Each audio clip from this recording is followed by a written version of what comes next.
जिन्होंने हवा में उड़ने वाले बादशाह सलामत को भी 1 किलोमीटर का रोड शो करने पर मजबूर कर दिया। हम सिर्फ लोगों को ये बता रहे हैं कि ये जो मीडिया हाउसेस हैं, इनके हाथ पांव सरकार ने बांधे हुए हैं। तो मानक गुप्ता जी को 2024 में कोई उम्मीद ही नहीं रहेगी कि वो भी आजाद होंगे। ये आपको लगता है ये मीडिया चलता हुआ मीडिया है?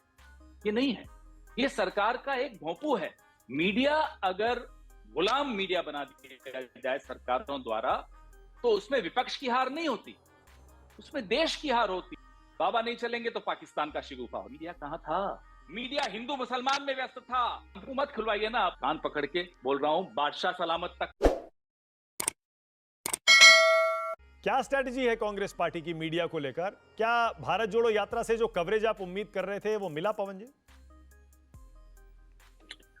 नहीं, कवरेज तो मिल रहा है, इसमें कोई शक की बात नहीं है। शुरुआत में आप मतलब आपका चैनल नहीं, अमूमन मीडिया थोड़ा दूर रहा। क्यूरियोसिटी थी, उनको कौतूहल था कि कर पाएंगे या नहीं कर पाएंगे, राहुल जी पूरा चलेंगे या नहीं चलेंगे। धीरे धीरे वो कौतूहल दूर हुआ, फिर आप लोग कवरेज भी देने लगे। लेकिन पब्लिसिटी एक साधन होता है, साध्य नहीं होता। तो हमारी राजनीति का ध्येय पब्लिसिटी नहीं होता, हमारे संदेश पहुंचे लोगों तक। हाँ, ये जरूर मीडिया के प्रति हमारा ये है कि मीडिया के माध्यम से संदेश पहुंचे हमारा। सिर्फ मीडिया में छाए रहें, दिखते रहें, तालियां बटोरते रहें और अपने मन की बात करते रहें, वो हमारी राजनीति नहीं। कुल मिलाकर आप खुश लग रहे हैं, क्योंकि अब भारत जोड़ो यात्रा खत्म हो रही है। तो मुझे आपसे पूछना पड़ेगा, आप सेटिस्फाइड हैं ना? आपने इस यात्रा से जो एक छवि बदलने की राहुल गांधी की या कांग्रेस पार्टी की एक कोशिश की थी, उसमें कामयाबी मिली या नहीं मिली? नहीं, पहली बात तो ये कि ऐसी कोई कोशिश नहीं थी। मैं खुश क्यों हूं, हम सब क्यों इतने खुश हैं? क्योंकि जब सड़क पर निकलते हैं, लोगों से रूबरू होते हैं, लोगों की बातें सुनते हैं, तो समझ में आता है कि असली भारत वो नहीं है जो टीवी पर दिखाया जाता है या जो मोदी जी बनाना चाहते हैं। असली भारत अभी भी बदस्तूर वैसा ही है, एकजुट रहना चाहता है, मोहब्बत की बात करना चाहता है और असली मुद्दों पर चर्चा करना चाहता है, अपनी बात सुनाना चाहता है। वो है असली भारत। तो जब असली भारत से रूबरू होते हैं तो जाहिर सी बात है, आप भी जब रिपोर्टिंग करने निकलते हैं खुश होते हैं, हम भी जब निकलते हैं ऐसे लोगों से बात करते हैं खुश होते हैं। तो राहुल गांधी की छवि बदली या नहीं बदली? चलिए मैं ऐसे पूछता हूं, ये नहीं पूछता कि आपने कोशिश की थी या नहीं की थी, पर छवि जो पहले थी कि वो रिलक्टेंट पॉलिटिशियन है और बीजेपी जैसी इलेक्शन मशीन से मुकाबला करना है, तो आपको छवि बदलनी पड़ेगी ना? नहीं, राहुल गांधी जैसे 2004 में थे वैसे ही 2023 में हैं। जैसे 2014 तक मीडिया उन्हें देखता था और 14 से 22 तक मीडिया किसी और तरीके से उन्हें देखता था, मीडिया बदलता रहा, राहुल गांधी नहीं बदले। राहुल गांधी अडिग हैं, अपनी विचारधारा पर अडिग हैं, अपनी राजनीति पर अडिग हैं। जिस तरह का वो भारत देखना चाहते हैं, संवैधानिक मूल्यों से जुड़ा हुआ भारत, वो उस बात से बिल्कुल 1 इंच भी दाएं बाएं नहीं हुए। दाएं बाएं मीडिया हो जाता है, दाएं बाएं हमारे मोदी जी बहुत ज्यादा हो जाते हैं, दाएं बाएं तो नहीं होते, वो एक ही जगह जाते हैं, राइट राइट राइट। बट हम एक ही अपने रास्ते पर चल रहे हैं। हम अपना सेंट्रिस्ट आइडियोलॉजी है। राहुल गांधी एक विचारधारा के प्रति मुझे लगता है उनसे ज्यादा अडिग कोई और नहीं है। मेरी पार्टी में मुझे और कोई नहीं दिखता इतना अडिग उस विचारधारा। नहीं, लेकिन जमीन पर तो पहली बार उतरे ना। इतनी लंबी जो भारत जोड़ो यात्रा निकाली, वो पहली बार निकाली। तो इसका मतलब आप ये तो उम्मीद कर रहे होंगे ना कि पहले जो आरोप लगते थे, और वो आरोप अब लग भी नहीं रहे। कुछ टाइम से मैं बीजेपी से भी वो आरोप नहीं सुन रहा हूं कि ये हवा हवाई रहते हैं, रिलक्टेंट पॉलिटिशियन हैं, फिर वहां चले जाएंगे, यहां चले जाएंगे। मुझे लगता है मकसद तो आपका पूरा हुआ है। मानक भाई, जमीन पे राहुल गांधी कई बार निकले, भट्टा पारसोल हो तब निकले हों, हरियाणा में जब हमारी सरकार थी और दलितों पर हिंसा हुई थी तब भी निकलते थे, हाथरस में भी निकले, दिल्ली में कई बार जमीन पर वो हमेशा निकलते आए। मीडिया की नजर अब पड़ रही है और भारतीय जनता पार्टी, तो माफ कीजिएगा, किस मुंह से अब कुछ बोल सकती है राहुल गांधी को? यही राहुल गांधी हैं जिन्होंने हवा में उड़ने वाले बादशाह सलामत को भी 1 किलोमीटर का रोड शो करने पर मजबूर कर दिया। कोई कारण नहीं था उस दिन दिल्ली में रोड शो करने का, लेकिन मोदी जी को उतरना पड़ा सड़क पर। उसमें भी वो आत्मनिर्भर भारत वाले प्रधानमंत्री रेंज रोवर से नीचे नहीं उतरे। वो रेंज रोवर का रोड शो हमने देखा उनका, ये भी राहुल गांधी ने ही उन्हें मत किया। चलिए निकलिए लोक कल्याण मार्ग से, रोड पर निकलिए, भले 1 किलोमीटर के लिए निकले तो। मीडिया से हम देख रहे हैं राहुल गांधी ने भारत जोड़ो यात्रा में जितनी भी प्रेस कॉन्फ्रेंस की वो मीडिया पर खूब बरसे, खूब। तो ये मीडिया से जो आपकी नाराजगी है 5-7 साल से चल रही है, 10 साल बल्कि अभी होने जा रहे हैं, ये नाराजगी खत्म हुई है अभी नहीं हुई है? मानक भाई, मीडिया से किसी की कोई नाराजगी, रिपोर्टर्स से, एंकर से कतई कोई नाराजगी नहीं। जो दुख और चिंता है वो है मीडिया के मालिकों की जो मजबूरियां आ जाती, उनके व्यापार होते हैं अलग अलग तरह के, उन पर हथौड़े ऊपर से चलते हैं सरकार के, और जिस तरह से उनके हाथ पांव बांध दिए जाते हैं, तो हम रिपोर्टर्स और एंकर्स को के खिलाफ तो हम एक शब्द कभी बोल नहीं सकते, क्योंकि सब अपना अपना काम कर रहे हैं, सबकी अपनी मजबूरियां होती हैं, मालिकों की भी मजबूरियां हैं। हम सिर्फ लोगों को ये बता रहे हैं कि ये जो मीडिया हाउसेस हैं, इनके हाथ पांव सरकार ने बांधे हुए हैं, इसलिए इनकी बात जब सुनते हो तो थोड़ा सोच समझ के सुनो। राहुल गांधी, मुझे याद है एक कोट उनका, वो कह रहे थे कि हम मीडिया को मैनेज नहीं कर सकते, संभाल नहीं सकते, हमें वो आता ही नहीं है। क्या कहना चाह रहे थे वो इस बात से? ना हमें आता है, ना हम सीखना चाहते हैं, क्योंकि अगर हम भी वही सीख गए तो मानक गुप्ता जी को 2024 में कोई उम्मीद ही नहीं रहेगी कि वो भी आजाद होंगे। आपके लिए नहीं कह रहा, मैं मीडिया के लिए कह रहा हूं। आप तो हमारे मित्र हैं, आप फेयर पत्रकार, लेकिन तमाम पत्रकार जो प्रतीक्षा कर रहे हैं कि साहब हमारे हाथ पांव खुलें। आपको याद होगा मानक जी, 2014 के पहले जितने टेलीविजन डिबेट्स होती थी, मैं तो देखता था, उस वक्त भाग नहीं लेता था। कांग्रेस सरकारों के खिलाफ बदस्तूर डिबेट्स रोज होती थी, असली नकली सच झूठ वो छोड़ दीजिए, उस पर हम कभी और चर्चा करेंगे, लेकिन होती थी, रोज निंदा होती थी हमारी। हमारे मंत्रियों के इस्तीफे ले लिए जाते थे क्योंकि मानक गुप्ता जी ने कोई शो कर दिया या मानक गुप्ता जी ने कोई रिपोर्टिंग कर दी। वो बाद में सही साबित हो, गलत हो, वो अलग बात। लोगों के प्रति संवेदनशील थे, मीडिया के प्रति संवेदनशील थे। सरकारें समझती थी कि मीडिया का एक की एक भूमिका होती, और विपक्ष और मीडिया का उस वक्त का चोली दामन का साथ दिखता था। आज का विपक्ष आज के मीडिया के साथ कतई कोई रिश्ता है ही नहीं। मोदी जी ने वो रिश्ता खत्म कर दिया। पर अब देखिए, आपकी पार्टी में भी मीडिया और पब्लिसिटी डिपार्टमेंट इतना इंपॉर्टेंट हो गया पिछले कुछ सालों में, आपको उसका हेड बनाया गया। इसका मतलब आपको भी पार्टी में अंदर समझ तो आया है कि मीडिया के साथ कुछ बेहतर तालमेल बनाना पड़ेगा, तभी गाड़ी थोड़ी सी पटरी पे आएगी, ऐसे नहीं चलेगा। हाँ बेटा, लगता है तुम गू खा के ही मानोगे। नहीं, तालमेल तो हमारा हमेशा था ही। विपक्ष का एक तालमेल मीडिया के साथ होता ही है, स्वाभाविक है, पूरे विश्व में होता है लोकतंत्र जहां भी। विपक्ष बिना मीडिया के नहीं चल सकता और मीडिया बिना विपक्ष के नहीं चल सकता। आज का जो मीडिया आप देख रहे हैं, ये आपको लगता है ये मीडिया चलता हुआ मीडिया? ये नहीं है, ये सरकार का एक भोंपू है, ये सरकार का एक भोंपू है।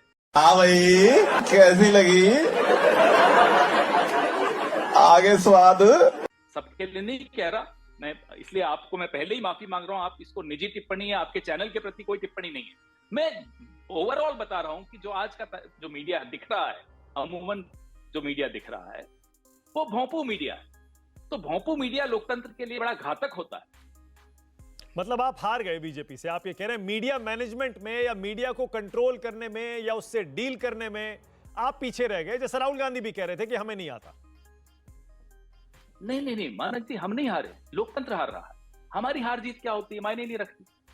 मीडिया अगर गुलाम मीडिया बना दिया जाए सरकारों द्वारा, तो उसमें विपक्ष की हार नहीं होती, उसमें देश की हार होती है, उसमें लोकतंत्र की हार होती है। वही हो रहा है, वही होता हुआ दिख रहा है। संविधान की हार होती है, संवैधानिक संस्थाओं की हार होती है, वही होता हुआ सामने सरेआम दिख रहा है।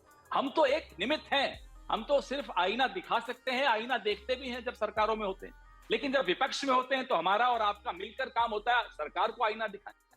उसमें हम अकेले पड़ गए, इसमें कोई शक की बात नहीं है। लेकिन हार विपक्ष की हो ये नहीं मानता, हार देश की होती है, वो और ज्यादा भारी और नुकसानदायक हार हो रही है जो हो रही है आज। कांग्रेस पार्टी जो कमजोर हुई है पिछले 10 सालों में, 12 सालों में, पवन खेड़ा जी, क्या आपको लगता है उसके लिए मीडिया भी जिम्मेदार है? देखिए, उसमें कांग्रेस पार्टी कमजोर हुई या कोई और पार्टी की विचारधारा ज्यादा प्रभावी ढंग से वो पेश की जा रही है, उनके द्वारा हम इतनी प्रभावी ढंग से नहीं अपनी बात को रख पाए, ये हो सकता है, इसमें संभव है। मैं सारा दोष मीडिया पर मत दूं या सारा दोष भारतीय जनता पार्टी पर मत दूं, वो अपना काम कर रहे हैं और आप लोगों को अपना काम नहीं करने दे रहे हैं, वो अलग बात है। हम अपने आप को कैसे मजबूत बनाएंगे, जिम्मेदारी हमारी है, न वो मीडिया की है, न वो मोदी जी की है, और ना होनी चाहिए। ये हमारी जिम्मेदारी है और वो हम बिल्कुल अपना काम कर रहे हैं। हो सकता है बीच में हमारे से कुछ गलतियां हुई हों, इसमें मैं उसको एक्सेप्ट करने में मुझे नहीं लगता हमें किसी को कोई गुरेज होना चाहिए। हम तो मोदी जी है नहीं, अब तो हम अपनी गलतियां मान लेते हैं। नहीं, क्योंकि पवन खेड़ा जी देखिए, एक बात आपको ये भी माननी पड़ेगी, कई बार आप एक्सपेक्ट करते हैं कि मीडिया आपका काम करे या मीडिया विपक्ष का काम करे। मीडिया का काम है जमीन पर सच्चाई दिखाना, उसे मुद्दा बनाना, उस पर डिबेट करना या देश के लोगों के सामने उसे रख देना। कई बार विपक्ष ढीला पड़ जाता है और यही कांग्रेस पार्टी से या फिर राहुल गांधी से बहुत सारे लोगों की शिकायत थी कि वो कभी इधर चले जाते हैं, कभी उधर चले जाते हैं। सीरियस पॉलिटिशियन की इमेज उनकी नहीं है। यह आरोप मैं बिल्कुल सिरे से नकारूंगा आपका। मीडिया का काम यह नहीं होता कि विपक्ष को वो मजबूत करे या विपक्ष की कोई बात दिखाए, मत दिखाइए, कोई बात नहीं। लेकिन अब एक बाबा का शिगुफा छोड़ दिया, बाबा नहीं चलेंगे तो पाकिस्तान का शिगुफा हो जाएगा। चीन छोड़ दीजिए, चीन का शिगुफा कभी नहीं छोड़ेंगे वो। और पिछले 8-9 सालों में हर 15 दिन में मैं आपको एक लिस्ट किसी दिन साझा करूंगा जो शिगुफे छोड़े जाते हैं। और मीडिया, मैं नहीं मानता कि मीडिया समझता नहीं है, मीडिया बहुत समझदार होता है। वो समझता है कि ये शिगुफा है, वो समझता है कि ध्यान बटाया जाता है। वो उसमें भागीदार जब बन जाता है तो विपक्ष क्या करेगा? विपक्ष तो अपनी एक प्रेस कॉन्फ्रेंस करेगा, सड़क पर आंदोलन करेगा, हो सकता है जेल जाए, लाठी खाए। कई मुद्दों पर हमें भी थाने ले गए, सब कुछ हुआ। कवरेज नहीं मिलता, सड़क पर जो हो रहा है वो नहीं दिखाया जाता। राहुल गांधी भारत जोड़ो यात्रा निकाल रहे हैं, 3570-71 किलोमीटर चल रहे हैं, इसलिए आप लोग दिखा रहे हैं।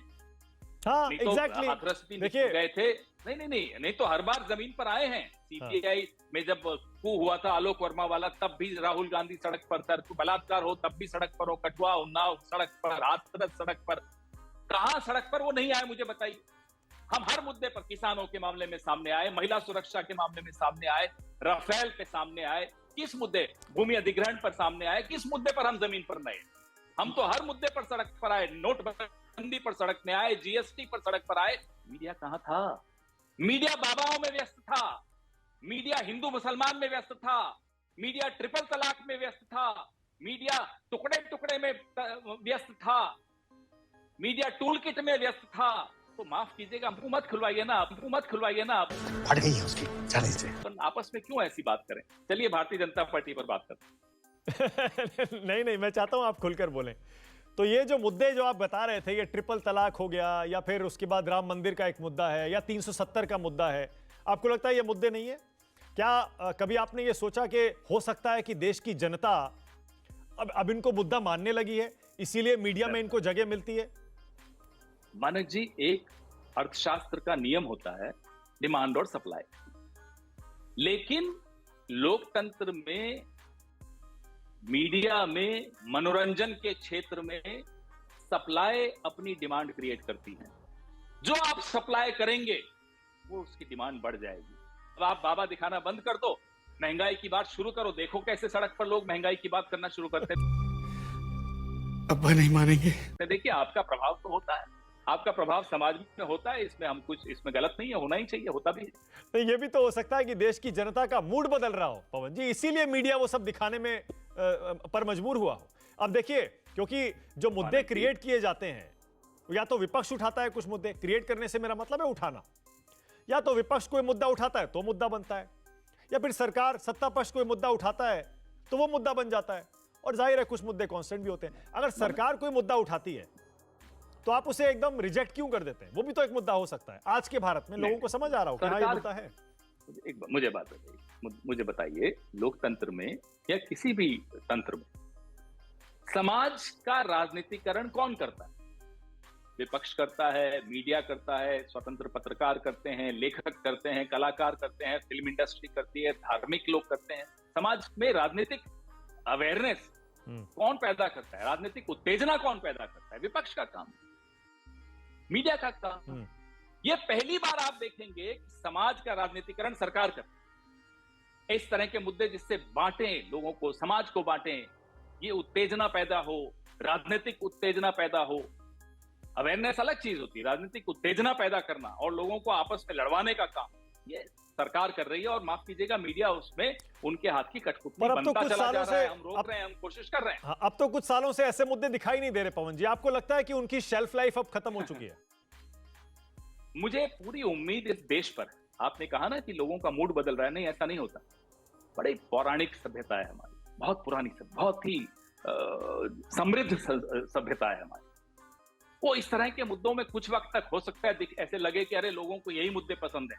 माफ कीजिएगा, इस देश के लोग, और भारत जोड़ो यात्रा में आधी से थोड़ी कम ही की है मैंने, लेकिन मेरे को जो समझ में आता है, इस देश के लोग हमको, आपको, और माफ कीजिएगा कान पकड़ के बोल रहा हूं, बादशाह सलामत तक को इतना कुछ सिखा सकते हैं जो हम सोच नहीं सकते। मोहब्बत इतनी है इस देश में, इतना भाईचारा है इस देश में, तो ये देश बहुत समृद्ध है।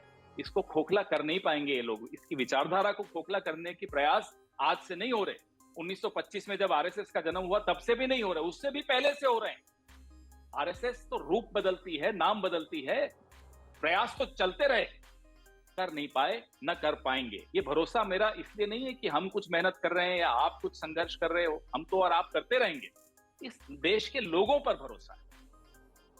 ओके, ऑल राइट, चलिए इसी नोट पे खत्म करते हैं। बहुत मजा आया पवन जी आपसे बात करने के बाद, जैसे हर बार होता है। आनंद आया, आपसे बात करना हमेशा अच्छा लगता है। Thank you so much and good luck Pawan ji. Thank you. मारो मारो, हमको जिंदा मत छोड़ो सालो। हम कोई मंदिर का घंटा है कि कोई भी आके बजा जाता है? नौकरी के नाम पे गिरी कर रहे हो तुम। अब बताइए मैं क्या करूंगा? एक बहुत सिंपल सी टिप आपके साथ शेयर करती हूँ। अपने हाथ को इस तरीके से रखिए। If you look at this from your side, आपका लेफ्ट हैंड आपको बी के जैसे दिखेगा और राइट हैंड आपको डी के जैसे दिखेगा। B and D. B for थोड़ी मदद रखिए। वे मैं तेरा मन पर